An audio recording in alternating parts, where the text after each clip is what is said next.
Men kosmetologman doimiy qiladigan protseduralarim o'zimga etib o'taman.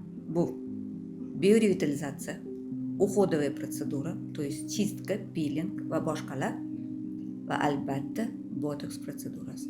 Yilda 1 marta yoki 2 marta apparat kosmetologiyadan foydalanadi. Biorevitalizatsiya bu terini namligini ushlab turadi, terini yoshartiradi. Bu teri bilan ishlaydi. То есть состояние кожи.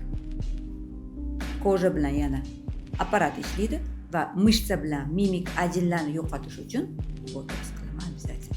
Terini doimo toza saqlash uchun chistka qilaman. Bitta narsani bilib olish kerak-da ayol kishilar, что качество кожи degan narsa bor и состояние кожи.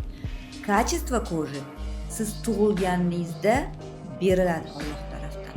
Lekin shu качествоni сохранить qilish uchun обязательно состояниясini сохранить qilish uchun vaqtida protseduralar qilib turish kerak. U sizni qo'lingizda.